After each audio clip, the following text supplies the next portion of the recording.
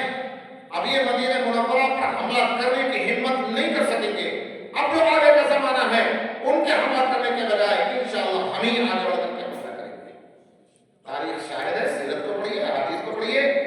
100% یہ پیشی گوئی سچی ثابت ہوئی کہ اس کے بعد مدینے پر کفار حملہ کرنے کی ہمت نہ کر سکے. مسلمانوں نے آگے بڑھ کر کے اسلامی طور پر حملے کیے اور سن 8 ہجری میں، یہ 4 ہجری کے اخیر کی یا 5 ہجری کے شروع کی بات ہے، 3-4 سال کے بعد سن 8 ہجری میں نبی اکرم صلی اللہ علیہ وسلم کی قیادت میں 10,000 مسلمانوں نے مکہ مکرمہ پر حملہ کیا اور مکہ مکرمہ کو فتح کر لیا. ایک دن بھی نہیں لگا فتح کرنے میں. یہ پیشی گوئی سچی ثابت ہوئی.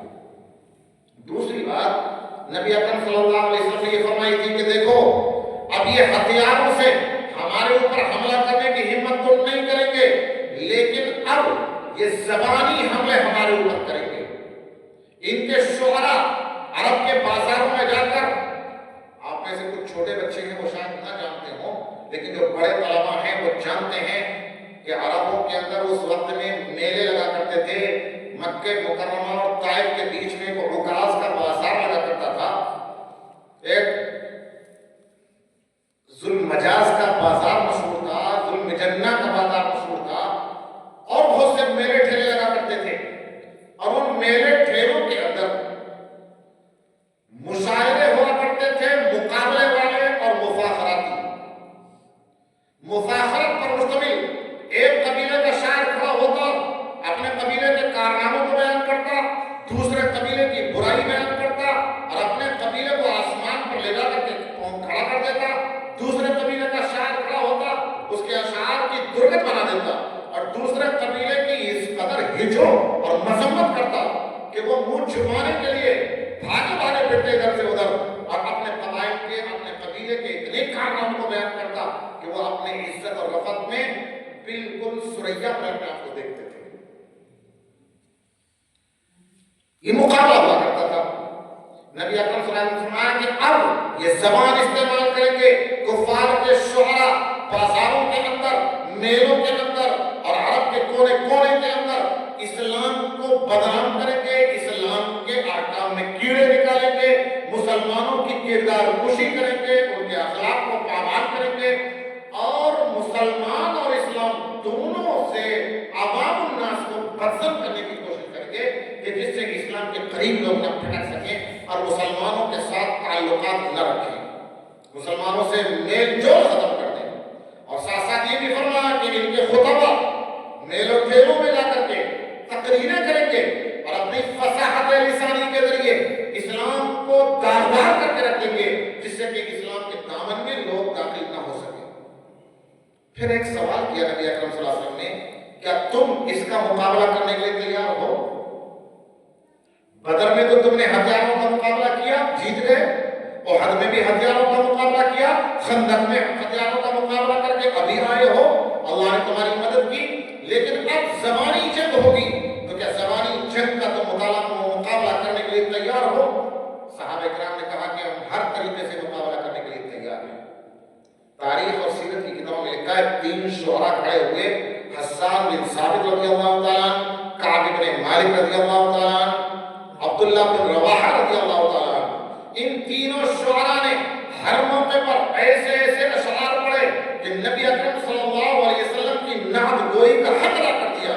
اور کفار اگر نبی اکرم صلی اللہ علیہ وسلم کو برا کہتے، انہیں قوم کا غدار کہتے، آبا و اجداد کے دین کو چھوڑنے والا کہتے، تو ان کی مذمت کا وہ بھرپور جواب دیتے کہ کفار اس کا مقابلہ نہیں کر پاتے تھے.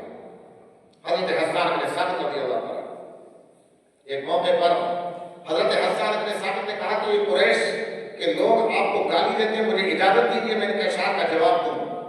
تو یہ کہا کہ آپ قریش کو گالی دیں گے، قریش ہی تو میرے خاندان کے ہیں، جب ان کے آبا و اجداد کو آپ گالی دیں گے تو میرے آبا و اجداد کی بھی تو ہجرت ہوگی، ہے تو خاندان میرا ہی، تو میرے باپ دادا کی بھی تو ہجرت ہوگی. حضرت حسان بن ثابت نے فرمایا کہ اللہ کے رسول آپ مجھے اجازت تو دیجیے، میں ان کی ہجرت کا جواب دوں گا، لیکن آپ کو ایسے صاف ستھرا نکال کر کے لے آؤں گا جیسے گندے ہوئے آٹے میں سے بال کھینچ لیا جاتا ہے، اس طریقے سے نکال کے لے آؤں گا. اس زبان پر قدرت کی بات تھی. چنانچہ ایسے ہی ہوا، مسجد نبوی کے ممبر پر بیٹھ کر کے نعت یا اشعار پڑھے، صحابہ کرام داد دے رہے تھے، حق ادا کر دیا.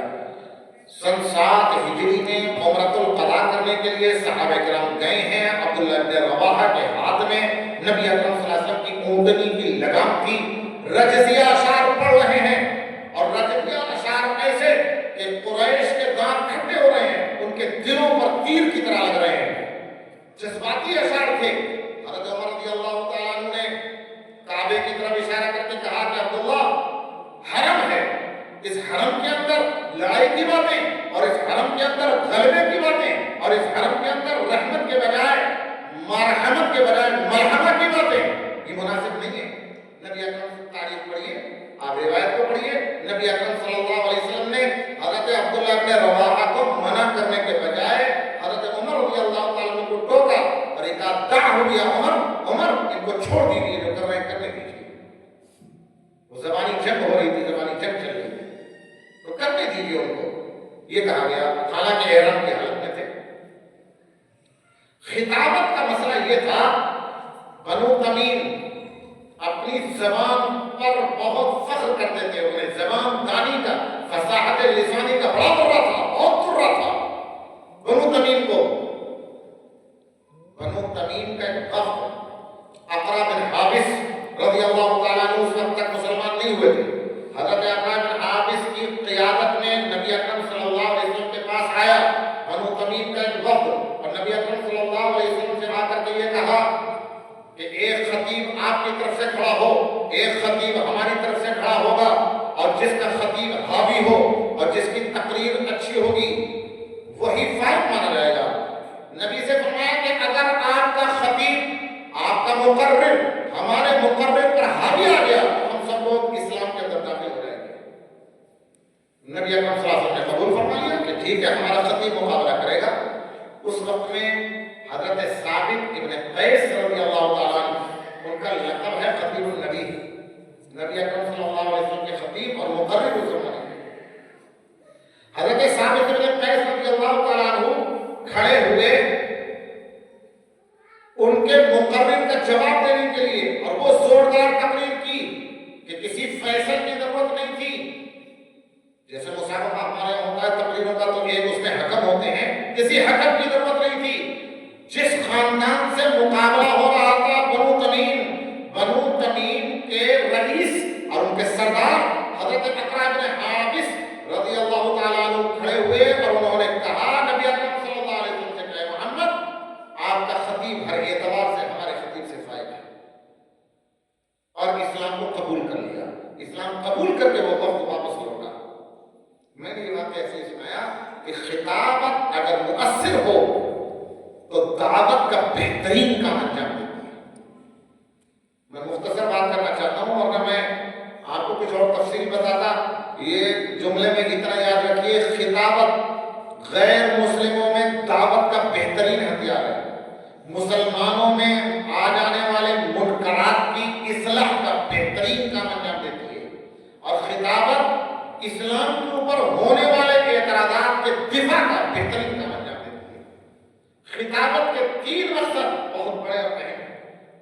دعوت، اصلاح، دفاع، یہ تینوں کام تقریر کے ذریعے سے کیے جاتے ہیں، اور چیزوں کے ذریعے سے بھی کیے جاتے ہیں، لیکن تقریر بہترین مؤثر ہے اس چیز کے اندر۔ میں نے یہ بات کیوں سنائی کہ حضرت ثابت بن قیس خطابت میں مقابلہ کیا کرتے تھے، اور حضرت عبداللہ بن رواحہ، کعب بن مالک، حسان بن ثابت اشعار میں مقابلہ کیا کرتے تھے۔ میں نے یہ بات اس لیے سنائی ہے عزیزو، اب میری بات پہ توجہ دینا ہے۔ اصل جو بات اب کرنی وہ اب کرنی جو تمہیں کرنی تھی، تمہارے کہ تمہیں کرنا کیا ہے۔ اس زمانے میں اخبارات نہیں تھے، اس زمانے میں ٹیلی ویژن نہیں تھا، اس زمانے کے اندر سوشل میڈیا نہیں تھا، یعنی ذرائع ابلاغ جن کو کہا جاتا ہے وہ نہیں تھے۔ اس وقت میں ذرائع ابلاغ کا کام لیا جاتا تھا میلوں سے۔ حج کے موقع پر پورے عرب کے لوگ آتے تھے، اور عکاظ کا بازار 1 مہینے سے زیادہ کا میلہ لگتا تھا۔ وہاں جو بات شاعر کہہ دیتا تھا، وہاں جو بات خطیب کہہ دیتا تھا، سارے عرب کے وہاں لوگ ہوتے تھے، سنتے تھے اور اپنے اپنے علاقے میں جا کر بیان کرتے تھے۔ ایک دن کے اندر کہی ہوئی بات پورے عرب میں پھیل جاتی تھی، جیسے کہ خبر ٹیلی ویژن پر نشر ہوتی ہے، پورے ملک کے اندر کیا پوری دنیا میں پھیل جاتی ہے۔ اس وقت میں وہ بازار میڈیا کا کام کرتے تھے۔ اب میں یہ کہہ سکتا ہوں کہ نبی اکرم صلی اللہ علیہ وسلم نے جو صحابہ کرام سے کہا تھا کہ اب یہ کفار ہتھیاروں کی جنگ ہم سے نہیں کریں گے بلکہ یہ زبانی جنگ کریں گے، تو آج کل کی تعبیر میں یہ کہا جا سکتا ہے کہ نبی اکرم صلی اللہ علیہ وسلم نے صحابہ کرام کے سامنے ایک چیلنج پیش کیا تھا کہ اب کے بعد جو جنگ ہوگی وہ میڈیا وار ہوگا، میڈیا کی جنگ ہوگی، اور میڈیا کے ذریعے سے ہمیں مقابلہ کرنا پڑے گا۔ میں یہ بات اس لیے کہہ رہا ہوں کہ اس زمانے میں میڈیا کی جنگ اور میڈیا وار اسلام کے خلاف مکمل شباب پر پہنچا ہوا ہے۔ بھرپور تیاری کے ساتھ اور بھرپور طاقت کے ساتھ ہر قسم کی صلاحیت سے لیس کر کے اسلام دشمن طاقتیں، اسلام دشمن تنظیمیں اپنے افراد کو تیار کر کے میدان میں اتار دیں گے۔ آپ کو معلوم ہے غیر مسلموں کی طرف سے یہود ہوں تو نصارہ ہوں تو آپ کے ہندوستان کے ہنود ہوں تو وہ اپنے افراد کو تیار کر رہے ہیں، اسلامیات کا مطالعہ کروا رہے ہیں، اسلام کے اوپر وہ آ کر کے میڈیا پر آ کر اعتراضات کرتے ہیں، ٹیلی ویژن پر بیٹھ کر کے 10 منٹ کے اندر اسلام کے خلاف اعتراضات کی بوچھار کر دیتے ہیں، آیات پر آیات پڑھتے چلے جاتے ہیں، غیر مسلم ہیں، حدیث پر حدیث پڑھتے چلے جا رہے ہیں، بھرپور تیاری کے ساتھ وہ میڈیا کو میدان پر آتے ہیں۔ ہمیں ان کا مقابلہ کرنا ہے اگر اپنے اسلام کے شبیہ کو داغدار ہونے سے بچانا ہے، اسلام کے روشن چہرے کو روشن اور منور رکھنا ہے، اس پر سیاہی کا کالک نہیں لگنے دینا ہے۔ اگر ہمیں یہ سب کچھ کرنا ہے تو بھرپور انداز میں ان سے بڑھ کر تیاری کرنی پڑے گی۔ ان سے بڑھ کر تیاری کرنے کے لیے صرف آپ کو 2 کام کرنے ہیں۔ انداز بیان آپ کے پاس ہونا چاہیے، جو بات کہنا چاہتے ہیں مؤثر انداز میں، اچھی طریقے سے، اچھے پیغام میں، اچھے لہجے کے ساتھ، اچھی آواز کے ساتھ لوگوں کے سامنے بات کہنے کی آپ کو مشق ہونی چاہیے۔ وہ تقریر کے ذریعے سے اور انجمن میں مشق کرنے کے ذریعے سے ہوگی۔ دوسری بات، بھرپور تیاری آپ کی ہو، مطالعہ وسیع ہو، معلومات ہو، ہر چیز کا جواب آپ کے پاس ہونا چاہیے۔ یہ وسعت مطالعہ سے ہوگا، یہ وسعت مطالعہ سے ہوگا۔ آپ کثرت سے مطالعہ کریں۔ ہمارے اکابر نے سب کچھ لکھ رکھا ہے، ہمارے اکابر کی کتابوں کا آپ مطالعہ کر لیں۔ اکابر کی کتابوں کا مطالعہ کرنے کے بعد ذہن و دماغ میں ان کے مضامین کو بٹھانے کے بعد اور اس اسٹیج سے، اس ڈائس سے تقریر کی مشق کرنے کے بعد آپ میدان میں اتریں گے تو وہ کتنی بھی تیاری کے ساتھ آئیں اور ہمارے نوجوانوں کے ذہنوں کو خراب کرنا چاہیں، لیکن آپ کی بات ان کے دلوں کو چیلنج کرے گی، آپ کی بات دلائل کی بنیاد پر ہوگی، مؤثر انداز میں ہوگی۔ ہمیں افسوس ہوتا ہے جب ہم کبھی دیکھتے ہیں کہ ہماری طرف سے جو دفاع کرنے والے لوگ ہوتے ہیں، ہم تو ٹیلی ویژن پر جانے والے لوگ ہیں نہیں، لیکن ٹیلی ویژن پر جو لوگ جاتے ہیں کبھی ہم دیکھتے ہیں کہ ہماری طرف سے جو ترجمانی کرنے والے لوگ ہوتے ہیں، اگر ان کے پاس تقریر کا ہنر ہے، زبانی لچھے دار ہے، تو زبان تو ہوگی لیکن علم کی کمی ہوتی ہے، اور علم کی کمی کی بنیاد پر وہ سامعین کو یا کہ ٹیلی ویژن کے ناظرین کو متاثر نہیں کر پاتے۔ کبھی ایسا ہوتا ہے کہ صلاحیت تو بہت ہوتی ہے، مطالعہ تو بہت وسیع ہے، جواب بھی موجود ہے، لیکن مشق نہیں ہے بولنے کی، زبان لڑکھڑاتی ہے اور صحیح طریقے سے بات کو سامعین کے سامنے پیش نہیں کر پاتے۔ نتیجہ یہ ہے کہ سامنے والا متاثر نہیں ہوتا، دوسرے سے متاثر ہو جاتا ہے۔ دونوں چیزیں کرنی پڑیں گی، وسعت مطالعہ اور بات کو پیش کرنے کی مشق۔ جب یہ دونوں چیزیں ہوں گی تب بات بنے گی۔ ایک تیسری چیز اس کے ساتھ لگا لیجیے، زبان پر قدرت اور قابو، الفاظ کی کثرت اور بھرمار آپ کے پاس ہونی چاہیے۔ آپ اپنی بات کرنے کے لیے کھڑے ہوں تو ایسا نہ ہو کہ دماغ میں بات ہے، دل میں بات ہے، زبان پر بھی تو ہے لیکن الفاظ نہیں مل رہے ہیں کہ کن الفاظ میں ادا کروں۔ اس کے لیے ادبی کتابوں کا مطالعہ کرنا ہوگا۔ اچھا، ایک بات یہ بھی ذہن میں رہے کہ عام طور پر ادیب فکری اعتبار سے منحرف ہوتے ہیں۔ عام طور پر، میں نے کہا سب کو نہیں کہہ رہا، عام طور پر ادیب فکری اعتبار سے منحرف ہوتے ہیں، لیکن یہ اللہ کے کرم کی بات ہے کہ ہندوستان میں دیکھ لیجیے یا کہیں دوسرے جگہوں پر دیکھ لیجیے، ہندوستان میں اردو زبان کے ایسے ادیب اور بہترین اعلیٰ پائے کے چوٹی کے ادیب، آسمان کو چھونے والے ادیب موجود ہیں ہمارے کابل کے اندر، کہ جن کی فکر بھی صحیح اور جن کی دینی اور اسلامی معلومات بھی کسی سے کم نہیں۔ آپ مطالعہ کیجیے، آپ علامہ شبیر احمد عثمانی کی کتابوں کو پڑھیے، بہترین ان کی اردو ہے۔ آپ حضرت مفتی شفیع صاحب رحمۃ اللہ علیہ کو پڑھیے، آپ حضرت مولانا عبد الماجد دریابادی رحمۃ اللہ علیہ کو پڑھیے، آپ مولانا مناظر حسن گیلانی کی کتابوں کو پڑھیے، اور آپ ماہر القادری کو پڑھ لیجیے۔ کہیں کہیں فکری اعتبار سے ادھر ادھر کی بات ملے گی، لیکن زبان کا جو چٹخارا ملے گا وہ شاید ہی کہیں اور ملے گا۔ ان کو آپ پڑھیے اور زبان پر قابو حاصل کیجیے۔ ان تمام تیاریوں کے ساتھ اگر آپ میدان میں اتریں گے تو انشاءاللہ میدان آپ کے ہاتھ میں رہے گا اور اسلام کی شبیہ کو کوئی داغدار نہیں کر پائے گا۔ اور دوستو، بات سچی یہ ہے کہ میں پوری رات تقریر کرتا ہوں، آپ سنتے رہیں، میں اپنی کہی ہوئی باتوں پر عمل نہ کروں، آپ سنی ہوئی باتوں پر عمل نہ کریں تو نہ مجھے فائدہ نہ آپ کو فائدہ ہے۔ فائدہ تبھی ہوگا جب ہماری زندگی میں اتریں گے۔ 24 گھنٹے میں سے 6 گھنٹے موبائل کو دیں گے اور 1 گھنٹہ تقریر اور مطالعہ اور تحریر، صحافت اور خطابت کو دیں گے تو پھر کامیابی نہیں مل سکتی ہے۔ موبائل کو آپ اپنی طالب علمی کی زندگی میں ایک طرف بند کر کے رکھ دیجیے۔ آپ جس عمر کے مرحلے سے گزر رہے ہیں، جس عمر کے مرحلے سے آپ گزر رہے ہیں، یقین کیجیے، میں یہ نہیں کہتا کہ میں بہت نیک دیندار آدمی ہوں، مجھ سے زیادہ گنہگار کوئی نہیں ہے، لیکن اپنی عمر کے حساب سے میری گاڑی سفید ہو گئی۔ اپنی عمر کے حساب سے میں تجربے کی روشنی میں کہہ سکتا ہوں، جس عمر کے مرحلے سے آپ گزر رہے ہیں، آپ کے لیے موبائل رکھنا، موبائل کا استعمال کرنا کسی بھی سخت سے سخت زہر سے زیادہ خطرناک ہے۔ ہمارے پہلے کے زمانے میں موبائل نہیں تھا، ناول تھے، فوش قسم کے رسالے اور ماہنامے نکلتے تھے، اب تو ان کے نام بھی کوئی نہیں جانتا۔ ہمارے پڑھنے کے زمانے میں بھیانک جرائم نام کا ایک رسالہ نکلتا تھا، طلبا اسے چوری چھپے لا کر کے پڑھا کرتے تھے۔